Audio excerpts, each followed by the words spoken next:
flattened, blood-red sun rose dead ahead. The great white swam south, 20 feet below the surface, leaving Block Island to her right. She came left, dead on course for Montauk Point. She was gravid with young in both uteri, and her hunger was overwhelming. She had fed last night off Nantucket on a school of cod, and all night long she had held course southwest along the coast of Rhode Island. She had swept into Newport Bay and found nothing, banked gracefully like a cargo plane, and resumed her track south. Her 6-foot-high tail propelled her bulk with stiff, purposeful power. Before her, an invisible cone of fear swept the sea clean, from bottom to surface. For a full mile ahead, the ocean was emptying of life. Seals, porpoises, whales, squid, all fled. All had sensors, electromagnetic, aural, vibratory, or psychic, which were heralding her coming.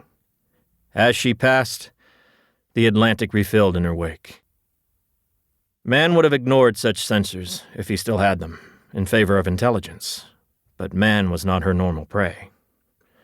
To overcome the clairvoyance of her quarry, she was ordinarily swifter than whatever animal she pursued.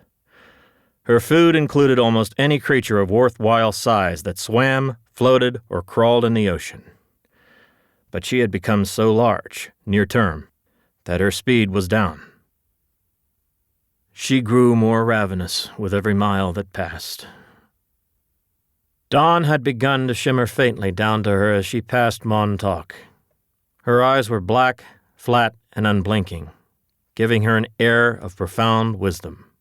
Her pupils were mirror-polished inside, so she had excellent vision even in this dim light. But she continued to navigate as before, blindly and mindlessly as a computer would, using the electro-receptor ampullae which covered her head to sense the orientation of the Earth's magnetic field. 2 years before, not far from here, she had been hit by a male not much smaller than she.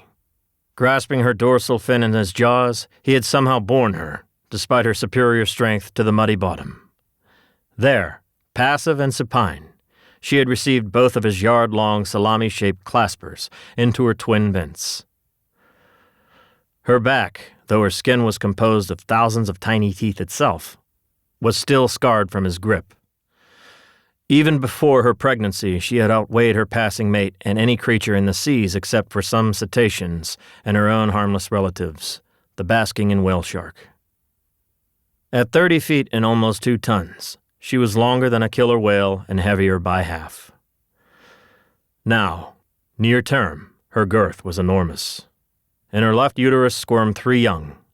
In her right lived 5, 3 females and 2 males. The smallest was a little over 3 feet long and weighed only 22 pounds.